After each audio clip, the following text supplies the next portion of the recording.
खरमास शुरू हो चुका है। प्रतिदिन पूजा पाठ और तुलसी पूजन करने वाले हो जाएं सावधान, वरना कंगाल होते देर नहीं लगेगी।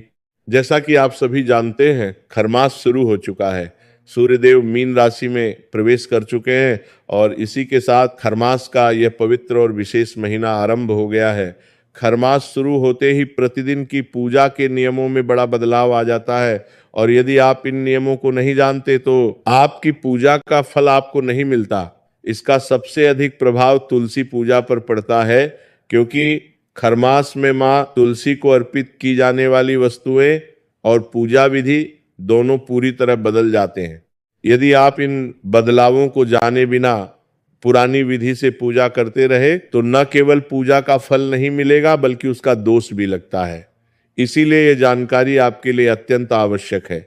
आज के इस वीडियो में हम विस्तार से जानेंगे कि खरमास में प्रतिदिन का पूजन और तुलसी माता का पूजन करते समय कौन कौन सी सावधानियां रखनी चाहिए।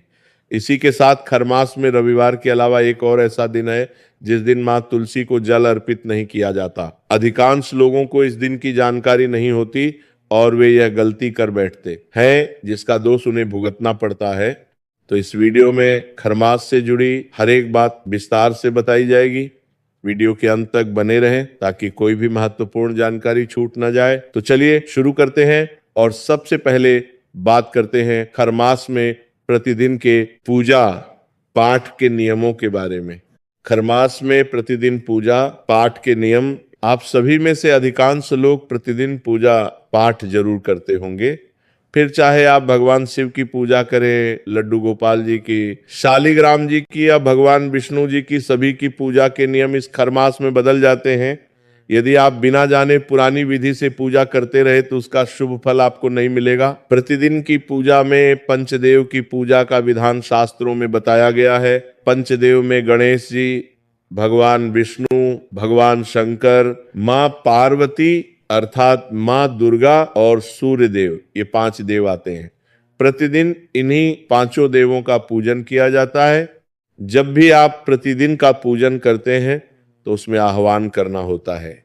आह्वान पूजा वह होती है जिसमें आप भगवान से प्रार्थना करते हैं कि हे प्रभु, आप यहाँ पधारें और हमारी पूजा स्वीकार करें, यानी देवताओं को आमंत्रित किया जाता है। ये जो आह्वान पूजा है ये खरमास में पूरी तरह बंद हो जाती है। इसके बंद होने का कारण बिल्कुल स्पष्ट है।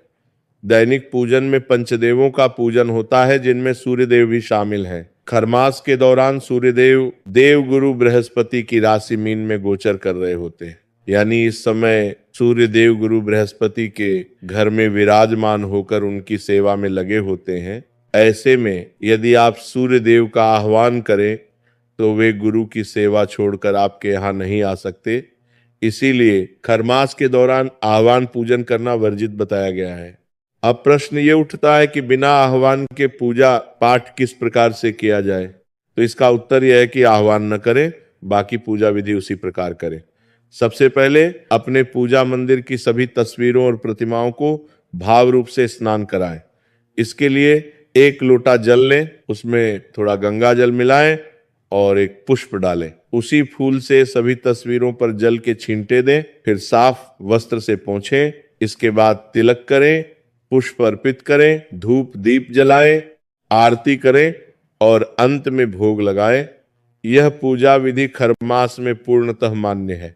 अब खरमास की पूजा में बदलाव की बात करें तो सबसे पहली और महत्वपूर्ण बात यह है कि देवी स्वरूप मां दुर्गा, मां सरस्वती, मां लक्ष्मी, मां पार्वती, इन सभी को रोली या कुमकुम से तिलक करें। खरमास के दौरान देवी स्वरूप को चंदन का तिलक नहीं करना है। ये विशेष ध्यान रखने वाली बात है। जो देव स्वरूप हैं उन्हें आप रोली या चंदन दोनों में से कोई भी लगा सकते हैं। लेकिन जो लोग प्रतिदिन भगवान शिव की पूजा करते हैं उनके लिए एक अलग नियम है। भगवान शिव को कभी भी रोली या कुमकुम से तिलक नहीं करना चाहिए, न खरमास में न सामान्य दिनों में। उन्हें केवल चंदन से ही तिलक करना है। चंदन आप कोई सा भी उपयोग कर सकते हैं, लकड़ी वाला, पाउडर वाला, सूखा या गीला, लेकिन चंदन का ही प्रयोग करें। खरमास में आरती का विधान खरमास के दौरान आरती करना चाहिए या नहीं, ये प्रश्न बहुत से भक्तों के मन में उठता है।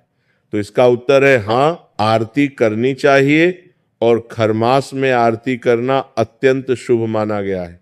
यदि आपके पूजा मंदिर में लड्डू गोपाल जी हैं, माँ दुर्गा हैं, माँ लक्ष्मी की प्रतिमा है, भगवान श्री राम जी हैं, हनुमान जी हैं, शिव जी हैं, गणेश जी हैं, यानी सभी देवी देवता हैं, तो आप ओम जय जगदीश हरे आरती गा सकते हैं। ये आरती सर्वदेव आरती है और खरमास में इसे गाना सर्वोत्तम माना गया है। फिर चाहे आप कृष्ण जी की पूजा करें, राम जी की, हनुमान जी की, ओम जय जगदीश हरे आरती सभी के लिए उपयुक्त है। यदि आपके पास समय थोड़ा अधिक रहता है तो आप पहले गणेश जी की आरती करें और फिर ओम जय जगदीश हरे आरती गाएं। ये क्रम अत्यंत शुभ फलदायी है।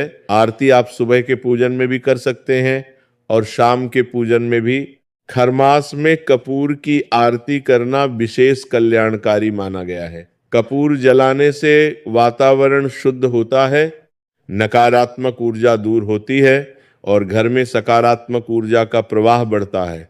इसीलिए यदि संभव हो तो खरमास के दौरान कपूर जलाकर आरती करें।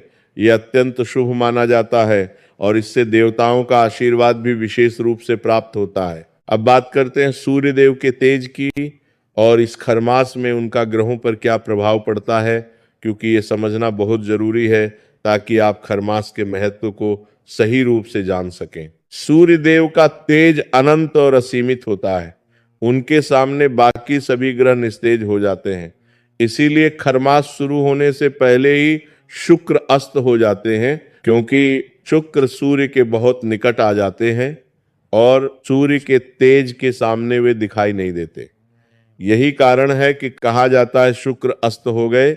ये सभी ग्रह खरमास समाप्त होने के बाद ही, यानी 14 अप्रैल के बाद ही सूर्य के प्रभाव क्षेत्र से बाहर आएंगे और अपने तेज में दिखाई देंगे। सूर्य देव के तेज से ही हमारी पृथ्वी प्रकाशित होती है। स्वयं चंद्रमा भी उन्हीं से प्रकाश पाता है। चंद्रमा का अपना कोई प्रकाश नहीं है, वह सूर्य के प्रकाश को परावर्तित करता है। तीनों लोकों में जो भी उजाला है वह सूर्य देव का ही अंश है। इतना अपार तेज है सूर्य देव का।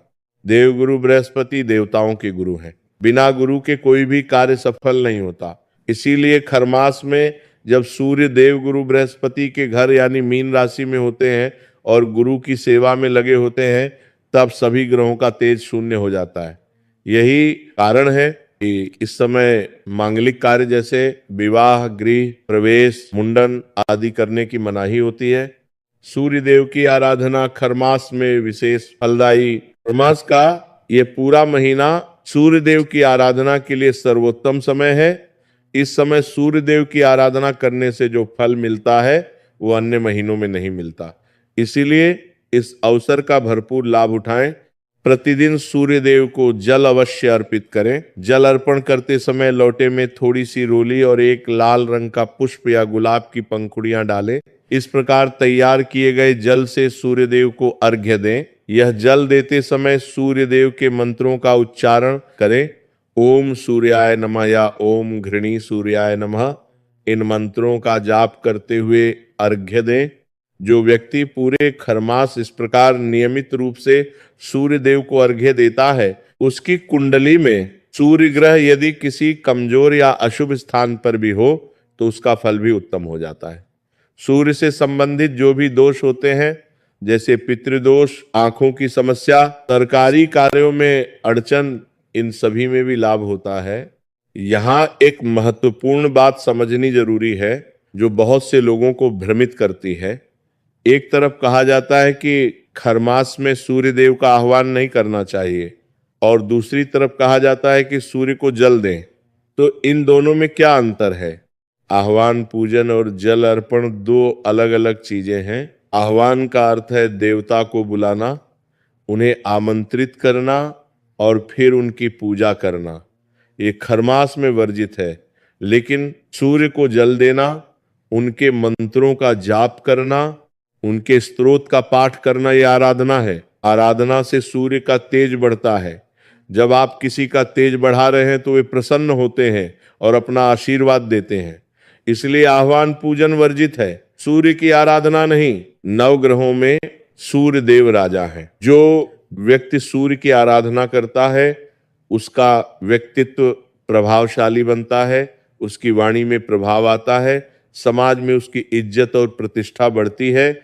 जहां भी वह जाता है लोग उसे पूछते हैं, उसकी बात सुनते हैं। यदि आप चाहते हैं कि आपका जीवन में ऐसा प्रभाव हो तो इस पूरे खरमास सूर्यदेव की आराधना अवश्य करें। इन दिनों सूर्य स्त्रोत, आदित्य हृदय स्त्रोत सुनना और पढ़ना विशेष फलदायी कहा गया है। प्रतिदिन सुबह उठकर सूर्य को जल दें, उनके मंत्रों का जाप करें और यदि संभव हो तो आदित्य हृदय स्त्रोत का पाठ करें।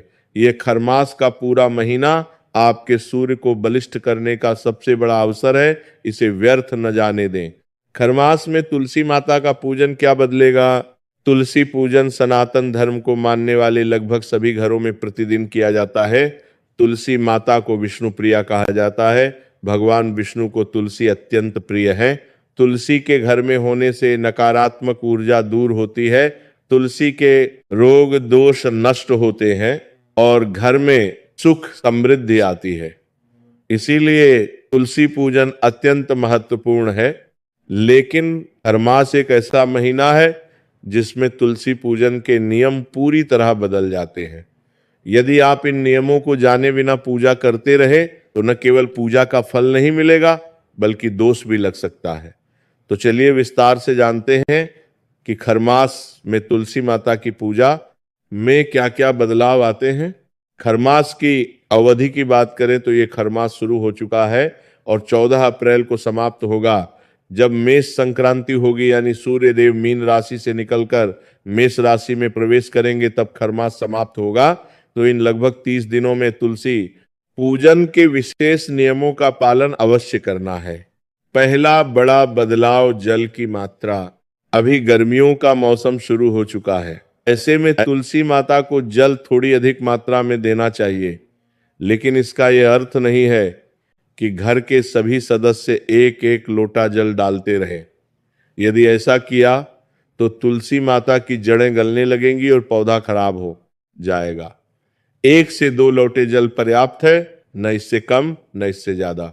दूसरा बड़ा बदलाव तिलक की विधि। तुलसी माता को जो आप प्रतिदिन रोली या कुमकुम से तिलक करते हैं वह खरमास के दौरान नहीं करना है। खरमास में तुलसी माता को केवल चंदन से तिलक करें। यह नियम पूरे खरमास के लिए लागू है। तीसरा बड़ा बदलाव श्रृंगार सामग्री। आप सभी जानते हैं कि तुलसी माता का श्रृंगार करना कितना शुभ माना जाता है। चूड़ी, बिंदी, सिंदूर, चुनरी जैसी श्रृंगार सामग्रियां तुलसी माता को अर्पित करना अत्यंत पुण्यकारी होता है। लेकिन खरमास के दौरान तुलसी माता को श्रृंगार की कोई भी सामग्री अर्पित नहीं करनी है। चाहे खरमास में एकादशी आए, पूर्णिमा आए या कोई अन्य विशेष तिथि, किसी भी तिथि पर श्रृंगार सामग्री नहीं चढ़ानी है। यह नियम बिना किसी अपवाद के पूरे खरमास में लागू रहेगा। चौथा बड़ा बदलाव भगवान विष्णु और तुलसी माता का एक साथ पूजन। पूरे खरमास में भगवान विष्णु और माता तुलसी का एक साथ पूजन नहीं करना है। जिन माताओं बहनों ने तुलसी के उसी गमले में शालिग्राम जी विराजमान कर रखे हैं उन्हें शालिग्राम जी को कुछ समय के लिए अपने पूजा मंदिर में अलग विराजमान करना चाहिए। दोनों की पूजा अलग अलग करे, एक साथ नहीं। यह नियम पूरे 30 दिन के लिए है। पांचवा बड़ा बदलाव लाल चुनरी अर्पण। खरमास में किसी भी एक दिन तुलसी माता को एक लाल रंग का कपड़ा या लाल रंग की चुनरी अवश्य अर्पित करें। ऐसा करने से भगवान विष्णु और माता लक्ष्मी का विशेष आशीर्वाद प्राप्त होता है। घर में सुख, समृद्धि और शांति बनी रहती है।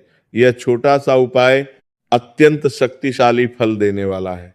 खरमास में तुलसी माता को जल कब न दें, ये वह जानकारी है जो अधिकांश लोगों को नहीं पता और इसी कारण वे अनजाने में दोष के भागी बन जाते हैं।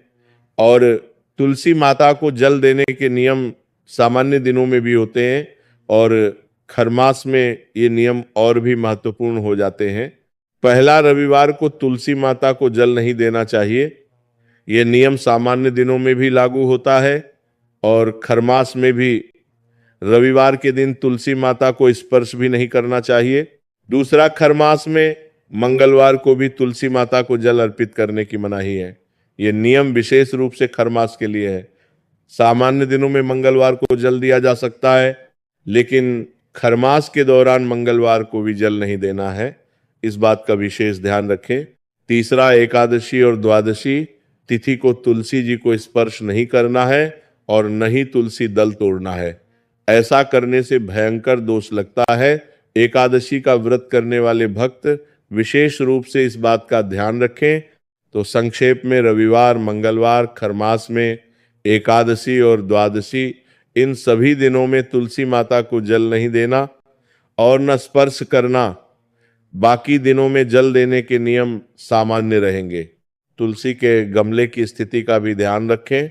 अभी गर्मी का मौसम आ रहा है, इसीलिए यदि आपके घर में तुलसी जी गमले में है तो गमले को ऐसी जगह रखें जहां सीधी तेज धूप बहुत अधिक मात्रा में न पड़े। थोड़ी छांव में रखें। इससे तुलसी का पौधा स्वस्थ रहेगा और हरा भरा बना रहेगा। इसके अलावा तुलसी के गमले को कभी भी दक्षिण दिशा में नहीं रखना चाहिए, न खरमास में न सामान्य दिनों में। दक्षिण दिशा में तुलसी का गमला रखने से घर में नकारात्मक ऊर्जा का प्रवेश होता है। प्रतिदिन तुलसी के पास दीपक जलाएं। सुबह और शाम दोनों समय तुलसी के समीप दीपक जलाना अत्यंत शुभ है। इससे घर में भगवान विष्णु और माता लक्ष्मी का वास होता है और दरिद्रता दूर होती है। खरमास के नियमों का पालन करें और इस पवित्र महीने का पूरा लाभ उठाएं। यदि आप इन नियमों का पालन करते हुए प्रतिदिन पूजा करेंगे, सूर्य देव को जल देंगे और तुलसी माता का सही विधि से पूजन करेंगे, तो इस पूरे खरमास का फल आपको अवश्य मिलेगा। भगवान विष्णु, माता लक्ष्मी और सूर्य देव आप पर अपनी कृपा बनाए रखेंगे। यही थी खरमास से जुड़ी संपूर्ण जानकारी। वीडियो पसंद आई हो तो लाइक करें, चैनल को सब्सक्राइब करें और कमेंट बॉक्स में जरूर लिखें नमः शिवाय या हर हर महादेव।